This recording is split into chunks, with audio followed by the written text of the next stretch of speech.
ပြီးခဲ့တဲ့အပိုင်းမှာတော့မာဖယ်လက်တို့အဖွဲ့ဟာဆိုရင်ပုံအောင်နေတဲ့တစ်တော်တစ်ခုကိုခြားကြရင်ဂင်ဂမန်တွေရဲ့အဓိကစွမ်းအားကိုလည်းရသွားကြပါတယ်ဒီပိုင်းရဲ့အစမှာတော့မာဖယ်လက်တို့ရဲ့တင်မောပေါ်ကိုလူတယောက်ကရောက်လာပြီးအဲ့ဒီလူကတော့တရှင်ကဘိုကန်ချားတွေရဲ့စွန့်စားရေးတပ်ဖွဲ့ကခေါင်းဆောင်ဘိုကန်ရက်ပဲဖြစ်ပါတယ်နာမည်ကတော့အာကာရှိဖြစ်ပြီးလက်ရှိမာဖယ်လက်တို့တင်မောပေါ်ရောက်နေရတဲ့အကြောင်းရင်းက pressure လို့ခေါ်တဲ့မရဏနှလုံးသားကိုရှာဖို့မာဖယ်လက်တို့ကိုအကူအညီလာတောင်းတာဖြစ်ပါတယ်မာဖယ်လက်ကတော့သူ့ရှိမှရောက်နေတဲ့ကောင်ကဘာကောင်ကြီးပဲဖြစ်နေသူစိတ်မပိုင်မလုံနိုင်တာကြောင့်သူတို့မအားဘူးလို့ရင်ကြီးကြီးပဲညင်လိုက်ပါတယ်အဲ့လိုနဲ့အာကာရှိလည်းပင်လယ်ထဲများတွေဆိုရင်သူ့ကိုရှာကူနိုင်လောက်မယ်လို့ထင်တာအခုတော့သူမားသွားပြီဆိုပြီးမားဘလက်ကိုမခံချင်အောင်ဆွပေးပြီးထားပြန်ဖို့လုပ်ပါတယ်စိတ်မပါပေမဲ့ပင်လယ်ထဲများတွေရဲ့မာနာကိုတော့အထီးခိုက်မခံတဲ့မားဘလက်ကလည်းအာကာရှိနဲ့မရဏနှလုံးသားကိုရှာဖို့စိတ်လိုလိုက်ရသဘောတူလိုက်ရပါတယ်ရှက်ရှင်မဲ့အာကာရှိရဲ့လမ်းပြောင်းမှုနဲ့ pressure ကိုရှာဖို့ထွက်လာကြပြီးလန်တွက်ကိုရောက်လာတဲ့အချိန်မှာတော့အင်ဆန်နဲ့ဂေါ်မင်းကောင်တွေကသူတို့ထက်အရင်ရောက်နေကြပါတယ်ဒီကောင်တွေဘာကိုရှာဖို့ဘယ်ကနေတည်ရပါမယ်မသိပေမဲ့မာဘလက်တိုအဖွဲ့ကလည်းလူခွဲလိုက်ကြပြီးသူတို့ရဲ့ဥတီချက် pressure စီကိုတောင်းဖို့လုပ်ပါတယ်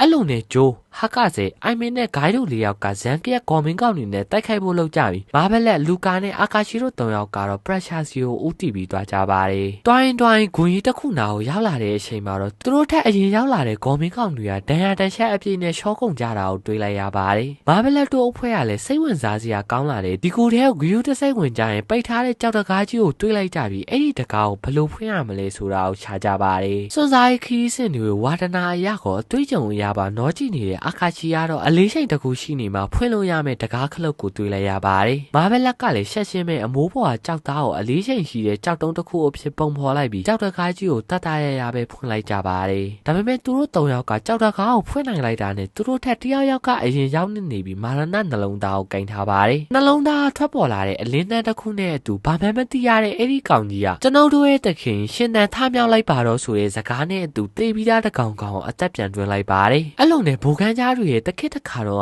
အမောက်တိတ်ခံထားရတဲ့ဂျိုတစ်ဖက်ဂျုံနေတဲ့တေးပြီးသားငကားပြင်ကြီးကလည်းအသက်ပြန်ရှင်လာပါတယ် pressure ရဲ့ဆွမ်းအားနဲ့အသက်ပြန်ရှင်လာတဲ့ငကားပြင်ကြီးကတော့သူ့ရဲ့ဆွမ်းအားတွေကမနေ့တနေ့ရလိုပဲဆွမ်းအားအပြည့်ဖြစ်နေပြီးမာဘလက်တို့၃ယောက်ကိုတိုက်ခိုက်ပါတယ်ဘာမှမသိလိုက်ခင်မှာပဲမောက်သွားတဲ့မာဘလက်တို့၃ယောက်ကိုငကားပြင်ကြီးကတော့လွယ်ကူကူပဲဂူထဲမှာပိတ်ခဲ့ပြီးထွက်သွားပါတယ်အဲ့အချိန်ဂေါ်မင်းကောက်နေနဲ့တိုက်ခိုက်နေကြတဲ့ဂျိုးနဲ့ဟာကဆဲတို့၄ယောက်ကတော့အေးဆန်းနဲ့တိုက်ခိုက်မှုလုပ်နေပေမဲ့သူတို့၅ယောက်စီကိုလည်းငကားပြင်ကြီးကရောက်လာပါတယ်ငကားပြင်ကသူရောက်လာတာနဲ့တွေ့တဲ့မြတ်မြင်တဲ့မြတ်ကိုအဆိုင်လိုက်ဝါစားဖို့လုပ်နေတာကြောင့်ဒီအရှိအနေတွေကိုရိမ့်မိသွားတဲ့အင်ဆန်းကလည်းထွက်ပြေးသွားပါတယ်ဂူထဲမှာပိတ်မိနေတဲ့မာဘလက်တို့၃ယောက်ကတော့အပြင်ပြန်ထွက်ဖို့လုပ်နေကြပြီးသူတို့ကိုတီးသွားတဲ့ငကားပြင်ဆိုတဲ့ကောင်ကိုလည်းကောင်းကောင်းလေးပညာပြန်ပေးဖို့လုပ်နေပါတယ်အပြင်ဘက်မှာရှိနေတဲ့ဂျိုးတို့၄ယောက်ကတော့ဘယ်ဟာမှမသိပဲထွက်လာတဲ့ကောင်ကိုတိုက်ခိုက်နေကြပြီး၄ယောက်သာအလူးလူးအလဲလဲခံနေရပါတယ်ဗရဏနှလုံးသားရဲ့ဆွမ်းအားတွေများလာတဲ့ငကားပြင်ကြီးကတော့သူ့ကိုယ်သူယုံကြည်မှုစိုးဟိုင်းနေပြီးဒဏ်ရာရနေတဲ့ဂျိုးတို့ကိုအဆုံးတက်ဖို့လုပ်နေတဲ့အချိန်တနက်တန်နှချက်နဲ့အတူမာဘလက်တို့၃ယောက်ကရောက်လာပါ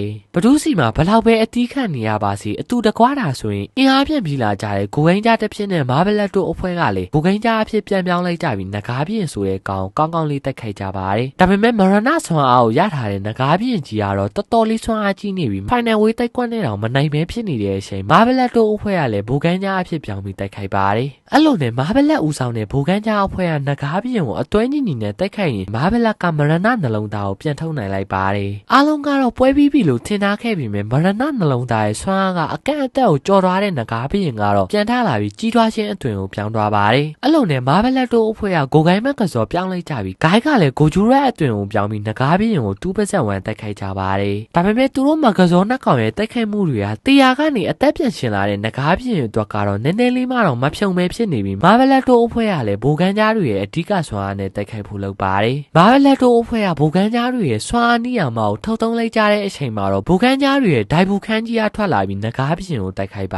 တယ်နောက်တော့သူ့စီကကြံခဲ့တဲ့ဓာတ်ကနေမာဘလက်တို့အဖွဲ့ကအဆုံးသက်တိုက်ကွက်အနေနဲ့ငကားပြင်ကြီးကိုနားကောင်းအောင်လုပ်ပေးလိုက်ပါတယ်တိုက်ပွဲကြီးပြီးဆုံးသွားတဲ့အချိန်မှာတော့တချင်ကဘိုကန်ရက်ဖြစ်ခဲ့တဲ့အာကာရှိကလည်းသူရှာနေတဲ့မရဏနှလုံးသားကိုပြန်ရသွားပြီးမာဘလက်ကလည်းသူ့ရဲ့ပင်လယ်ထဲမြမာနာကိုပြန်ဖတ်ဆင်နိုင်လိုက်ပါတယ်ဒါကတော့ကိုယ်ကိန်းကြအပိုင်း21ဖြစ်ပါတယ်